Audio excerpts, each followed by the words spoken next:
한 미국 소녀가 대한민국 국적을 선택했습니다. 미국 시민권을 포기하고 한국인으로 살아가길 선택한 한 젊은 여성. 도대체 무슨 일이 있었던 걸까요? 지금 실시간 감동에서 전해드립니다. 구독과 좋아요는 영상 제작에 큰 힘이 됩니다. 그럼 오늘의 사연 시작합니다. 안녕하세요. 저는 지금 대한민국 서울에 살고 있는 한 사람입니다. 저는 원래 미국 아이오와주 시골 농장에서 자란 소녀였습니다. 제 이름은 애슐리 윌리엄스. 지금은 애슐리 김이라고 불리우고 있습니다. 처음부터 한국과 인연이 있었던 사람은 아니었고, 심지어 대학 진학도 하지 못한 평범한 농장 소녀였습니다. 저희 집은 조용한 언덕 너머에 있는 작은 농가였습니다. 인터넷은 자주 끊겼고, 이웃과는 몇 킬로미터씩 떨어져 있었죠. 매일 새벽 5시, 아버지의 일어날 시간이야라는 외침과 함께 하루가 시작됐고, 저는 밀밭과 옥수수밭을 오가며 일손을 거들었습니다. 소와 닭, 칠면조, 가끔 고장나는 트랙터까지 이 모든 것이 저의 유년 시절이었습니다. 고등학교를 졸업한 뒤에도 저는 집을 떠나지 않았습니다. 등록금이 부족했고 부모님은 저를 농장에 남기고 싶어 하셨습니다. 그렇게 저는 작은 타운의 패밀리 레스토랑에서 웨이트리스로 일하며 낮에는 농사일, 밤에는 식당 일을 하며 살아가고 있었습니다. 그 당시까지만 해도 한국이라는 단어는 제 삶에서 단 한 번도 등장한 적이 없었습니다. 그런데 제 인생이 바뀌게 된 날이 왔습니다. 그날은 주말이었고 도시에 사는 고모가 저희 집에 잠시 머물러 계셨습니다. 저녁 식사를 마치고 나서 고모가 제게 작은 USB를 건네주셨죠. 애슐리, 요즘 애들이 좋아하는 드라마야. 심심할 때 한번 봐봐. 사실 저는 드라마를 거의 보지 않았습니다. 늘 일이 많았고 텔레비전은 주로 아버지의 야구 중계 전용이었으니까요. 하지만 그날 밤 침대에 누워 USB를 꽂고 처음으로 재생한 그 장면을 저는 지금도 잊을 수 없습니다. 드라마 제목은 도깨비였습니다. 한국이라는 나라, 그 낯선 언어, 반짝이는 도시, 정갈한 거리, 그리고 감정이 섬세하게 얽힌 대사들. 처음엔 자막 없이는 내용을 이해할 수 없었지만 이상하게도 그 소리에 매료됐습니다. 한국어는 마치 음악 같았어요. 그날 밤 이후로 저는 매일 드라마를 보기 시작했습니다. 도깨비를 다 본 후엔 태양의 후예, 사랑의 불시착, 이태원 클라스 같은 드라마를 찾아보기 시작했죠. 하루하루 한국이 제 마음속에 조금씩 자리를 차지했습니다. 그리고 얼마 지나지 않아 저는 놀라운 결심을 하게 됩니다. 이 언어를 배워보고 싶다. 처음엔 드라마 자막을 보며 대사를 따라 말해보았습니다. 안녕하세요. 감사합니다. 사랑해요. 아무도 듣지 않는 방 안에서 거울을 보며 수십 번씩 입을 움직였습니다. 그 다음엔 유튜브에서 기초 한국어 강의를 찾아 따라하기 시작했죠. 동네 도서관에 가서 언어학 관련 책도 빌렸습니다. 아이오와에는 한국어 교실이 없었기 때문에 제 공부는 오롯이 독학에 의존해야 했습니다. 저는 방 안벽에 한글, 자음과 모음을 종이에 적어 붙여두었습니다. 가, 나, 다, 라 하나씩 소리를 익히고 쓰는 방법을 연습했어요. 하루에도 수십 번씩 소리를 내고 손으로 써보고 드라마 자막을 보며 의미를 유추해봤습니다. 그렇게 저만의 속도로 한국어가 제 삶 안에 들어오기 시작했습니다. 당연히 가족들은 처음에 제 행동을 이해하지 못했습니다. 어머니는 그 이상한 말은 도대체 어디에서 배운 거야? 라고 하셨고 아버지는 쓸데없는데 시간 낭비하지 마. 농장 일에 집중해라고 하셨죠. 그 말이 상처가 되기도 했지만 오히려 저는 더 열심히 하게 되었습니다. 왜냐하면 이 언어는 저를 세상 밖으로 데려다줄 유일한 열쇠처럼 느껴졌기 때문입니다. 밤에는 드라마, 낮에는 일. 짬이 날 때마다 단어를 외우고 문장을 만들어 보았습니다. 저의 핸드폰엔 네이버 사전과 유튜브 한국어 채널이 늘 열려 있었고 심지어는 농장 일을 하며 이어폰으로 한국어 팟캐스트를 듣기도 했습니다. 그렇게 2년이 흘렀고 저는 한국어로 간단한 일상 대화 정도는 이해할 수 있게 되었어요. 그리고 더 이상 영상만으로는 부족하다는 생각이 들기 시작했습니다. 직접 한국에 가보고 싶다. 그곳 사람들, 문화, 언어, 거리 모든 것을 실제로 보고 느껴보고 싶다. 그 무렵 인터넷 검색을 하던 중 워킹홀리데이 비자라는 제도를 알게 되었습니다. 일정 기간 동안 한국에 체류하며 일도 하고 여행도 할 수 있다는 내용이었죠. 머뭇거릴 이유가 없었습니다. 저는 제가 모은 돈을 정리하고 영어로 비자 신청서를 작성하기 시작했습니다. 비자 준비는 쉽지 않았습니다. 출생 증명서부터 은행 잔고 증명, 여행자 보험 가입 등 모든 것이 처음이었지만 저는 끝까지 포기하지 않았습니다. 드디어 이메일 한 통이 도착했습니다. 대한민국 워킹홀리데이 비자 발급 승인 완료. 그 순간 저는 말 그대로 울음을 터뜨렸습니다. 작은 농장에서 자란 이 소녀가 이제는 서울이라는 도시로 가게 되었으니까요. 제 인생에서 가장 떨렸던 날이었습니다. 미국 중서부에서 23시간을 비행한 끝에 저는 드디어 인천국제공항에 도착했습니다. 비행기에서 내린 순간 그 넓고 환한 터미널은 드라마 속 장면 그 자체였습니다. 제 손에는 짐가방 하나, 목에는 여권 지갑이 걸려 있었고 가슴은 마치 터질 듯 두근거렸습니다. 입국 심사관 앞에 섰을 때 손이 떨릴 정도였지만 다행히 준비해 간 서류들이 완벽해 큰 문제 없이 통과했습니다. Welcome to Korea.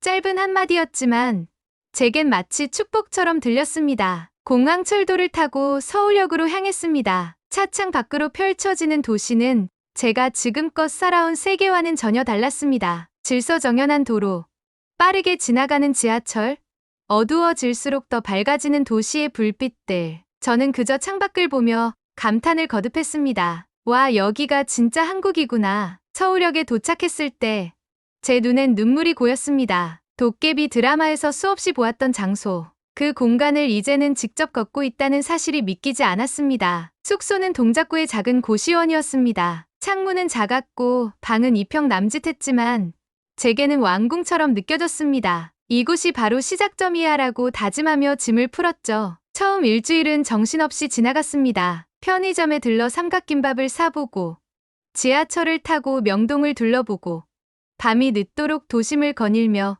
그간 화면으로만 봐온 것들을 직접 체험했습니다. 24시간 운영되는 편의점, 버튼 하나로 나오는 정수기, 지하철 스크린도어 모든 것이 신기했습니다. 하지만 현실은 곧 무게를 드러내기 시작했습니다. 생활비는 생각보다 빨리 줄어들었고 한국어 실력은 원어민과 소통하기엔 아직 턱없이 부족했습니다. 그리고 혼자 지내는 외로움이 가슴 깊이 파고들었습니다. 영어가 통하지 않는 시장, 복잡한 교통 시스템, 말이 막히는 순간마다 저 자신이 작게 느껴졌습니다. 하지만 저는 포기할 수 없었습니다. 이곳까지 오기 위해 쏟은 시간과 노력, 그리고 무시받던 그 모든 날들이 떠올랐기 때문입니다. 그래서 저는 통번역 에이전시에 등록했습니다. 조심스럽게 자기소개를 영어와 한국어로 준비해서 면접을 보고 프리랜서 번역가로 일을 시작했습니다. 영어에서 한국어로 혹은 한국어에서 영어로 번역하는 간단한 문장 작업이었지만 처음 받은 일당 7만 원을 손에 쥐었을 땐 세상이 달라 보였습니다. 또한 SNS와 유튜브를 활용해 미국 농장 소녀의 한국 적응기라는 콘텐츠를 시작했습니다. 영상에는 제가 겪는 소소한 이야기, 편의점 음식 리뷰, 지하철 이용법, 전통시장 방문기 같은 일상이 담겼습니다. 예상치 못한 반응이 따라왔습니다. 한국을 이렇게 감동적으로 봐주셔서 감사해요. 애슐리님 영상 보며 저도 한국을 다시 보게 됐어요. 한국 시청자들의 댓글은 저에게 큰 용기가 되었습니다. 생활이 조금씩 안정되자 저는 다음 목표를 정했습니다. 정식 직장을 구해 비자를 연장하고 가족을 초청하자. 하지만 쉽지는 않았습니다. 많은 회사가 한국어 능력을 요구했고 외국인 신분으로는 정규직 전환도 제한적이었습니다. 그래서 저는 더 열심히 한국어 공부를 시작했습니다. 학원도 등록하고 언어 교환 모임에도 참여했습니다. 하루에 단어 30개씩 외우며 발음을 교정하고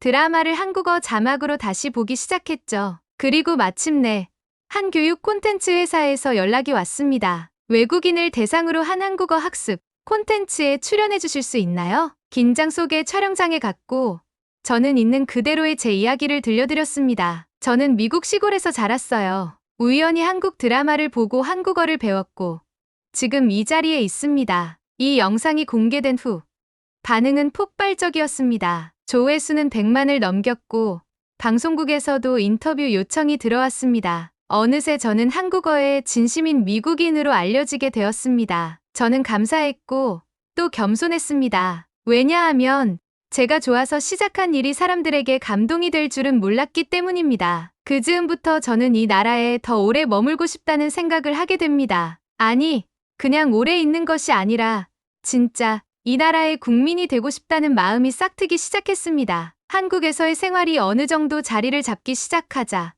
저는 점차 더 큰 꿈을 꾸게 되었습니다. 정규직으로 취직해서 안정적인 비자를 유지하고 가족도 초청하면 좋겠다. 특히 저희 어머니는 고혈압이 있으셨고 아버지도 농사일로 무릎을 자주 아파하셨기에 한국의 의료 시스템을 직접 경험하게 해드리고 싶었습니다. 그러던 어느 날 저의 유튜브 콘텐츠 중 하나가 큰 반응을 일으켰습니다. 미국 시골 소녀의 한국 병원 첫 방문기, 제가 감기로 병원에 간 경험을 솔직히 담은 영상이었는데 대기 시간이 짧고 의사가 친절했으며 진료비가 미국보다 훨씬 저렴했다는 점에 많은 분들이 공감해 주셨죠. 미국에선 감기 하나로도 수십만 원이 나가던 기억이 저를 놀라게 했던 겁니다. 그 영상을 계기로 한 방송사에서 정식 다큐멘터리 촬영을 제안해 왔습니다. 외국인의 한국 생활 적응기라는 주제로 여러 장면을 함께 찍기로 했죠. 촬영 첫날, 저희는 서울 외곽의 한 한식당에서 점심을 먹기로 했습니다. 촬영진, 저, 그리고 통역 겸 코디네이터 분까지 함께였죠. 처음 접하는 반찬 가짓수에 저는 연신 와우를 외치며 감탄했지만 문제가 생긴 건 그 다음이었습니다. 음식을 먹는 중 제가 갑자기 잇몸에서 통증을 느끼기 시작했습니다. 알고 보니 예전에 미국에서 치료받았던 충전재가 떨어져 나간 것이었습니다. 순간 너무 당황스러웠습니다. 입을 다물 수도 음식을 씹을 수도 없는 상황에서 눈치 보며 식사를 멈췄습니다. 촬영진들도 이상하게 쳐다봤고 통역 담당자분이 걱정스레 물으셨습니다. 괜찮으세요? 어디 아프세요? 저는 머뭇거리며 상황을 설명했습니다. 그러자 그분이 말했습니다. 그럼 바로 치과 가시죠. 근처에 제가 아는 병원이 있어요. 그 말을 들었을 때 저는 솔직히 속으로 조금 불쾌한 감정이 들었습니다. 당장 치과를 가자고요? 이렇게 갑자기? 예약도 없이? 그것도 촬영 중에? 미국에서는 치과 예약만 해도 보통 한두 주는 걸립니다. 당일 치료는 거의 불가능하죠. 그래서 저는 한국인들이 너무 쉽게 말을 한다고 느꼈고 괜히 저를 몰아세우는 것처럼 느껴졌습니다. 그날 촬영은 잠시 멈췄고 저는 마지못해 그분과 함께 근처 치과로 이동했습니다. 그런데 도착한 순간 제 예상은 완전히 빗나갔습니다. 진료실은 깔끔하고 넓었으며 접수부터 치료까지의 흐름이 믿기지 않을 정도로 빨랐습니다. 통증 있으시죠?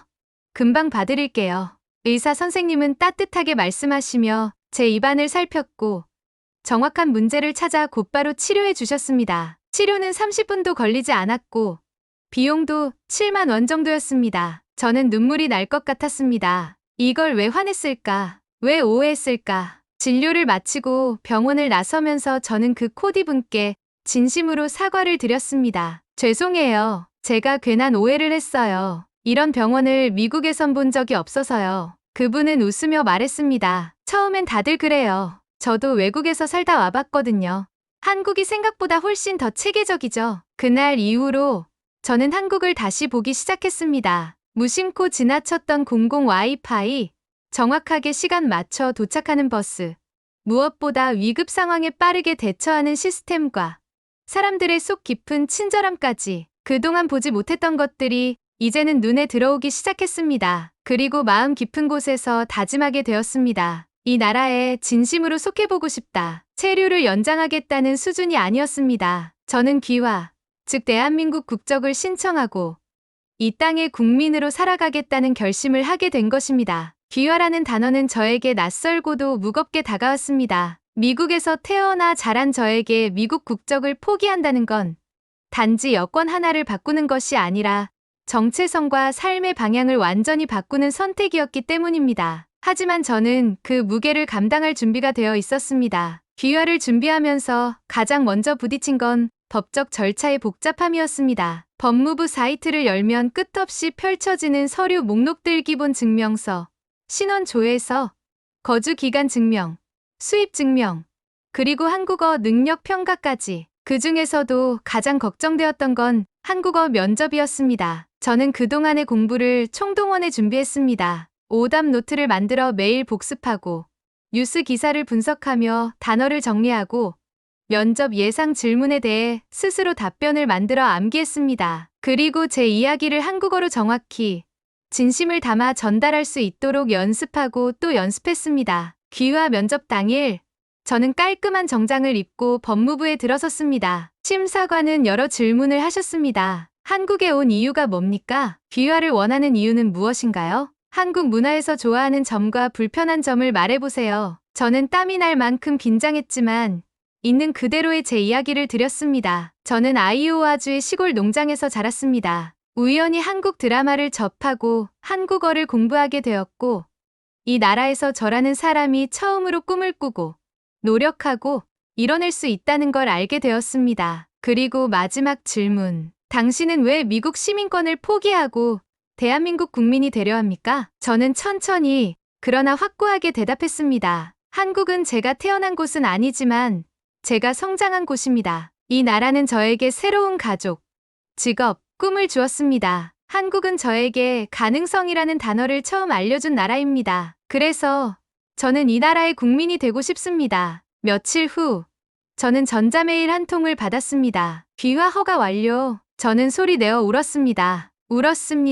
그동안의 시골 농장에서의 어린 시절, 몰래 드라마를 보며 한글을 따라했던 밤, 서울 지하철에서 길을 헤매던 날, 치과에서 감동을 느꼈던 모든 기억들이 파노라마처럼 떠올랐습니다. 그리고 그 모든 여정이 진짜 대한민국 국민이 되는 이 순간을 향해 있었다는 사실에 감격했습니다. 귀화 허가를 받고 가장 먼저 한 일은 부모님께 전화하는 것이었습니다. 엄마, 아빠 저 이제 한국 사람이에요. 처음엔 무슨 말인지 이해하지 못하셨지만 이내 아버지는 웃으며 말씀하셨습니다. 그래, 우리 딸은 해내는구나. 이후 저는 가족을 초청할 준비를 본격적으로 시작했습니다. 어머니는 고혈압 치료를 위해 의료 관광 비자를 신청했고, 아버지는 장기 체류 비자를 통해 함께 올 수 있었습니다. 저희는 함께 한국 병원을 방문했고, 의사 선생님께서 어머니의 치료 계획을 세심하게 설명해 주셨습니다. 지금 수치도 좋고, 생활 관리만 잘하시면 건강하게 지내실 수 있어요. 아버지는 동네 공원을 산책하시며 이런 도시는 미국에서도 보기 힘들다고 감탄하셨고, 어머니는 편의점에서 파는 도시락에 푹 빠지셨습니다. 이렇게 간편하고 맛있는 밥을 언제든 살 수 있다니 믿을 수 없어. 그리고 가장 놀란 건 한 달 후, 가족 모두가 우리 여기서 살고 싶다고 말했을 때였습니다. 처음엔 장난인 줄 알았지만 아버지는 진지하게 말씀하셨습니다. 한국에서 나이 들고 싶다. 이 나라 사람들, 시스템, 공기까지 모두가 따뜻해. 오빠도 뒤따라 한국어 공부를 시작했습니다. 누나처럼 꼭 나도 여기서 일하고 싶어. 그 후, 저는 게임 회사에 정규직으로 취직하게 되었고, 외국인 마케팅 팀장으로 일하게 되었습니다. 제 경험을 바탕으로 미국과 한국을 잇는 프로젝트를 기획하고, 문화 차이를 이해하는 콘텐츠를 만들어냈습니다. 그리고 회사에서도 인정받아 빠르게 승진할 수 있었죠. 가족 모두가 함께 한강 공원을 자전거 타며 돌아다니던 어느 일요일 아침, 어머니가 제 손을 꼭 잡고 말씀하셨습니다. 애슐리야, 아니 이제 김애슬리야. 너 덕분에 우리가 이런 인생을 살게 됐어. 고맙다. 저는 아무 말도 하지 못하고 그저 눈물을 흘렸습니다. 감사의 눈물, 감동의 눈물, 그리고 한국인이 되었구나 하는 실감의 눈물. 현재 저희 가족은 한국에서 새로운 삶을 살아가고 있습니다. 온돌 바닥에서 따뜻한 겨울을 보내고, 공원에서 건강하게 아침 산책을 하고, 병원에선 친절한 진료를 받고, 대중교통을 이용해 도시 곳곳을 누비며 살아갑니다. 그리고 저희는 이제 새로운 꿈을 꿉니다. 영주권이 아닌 진짜 시민권을 위한 준비. 여기가 진짜 저희 집이니까요.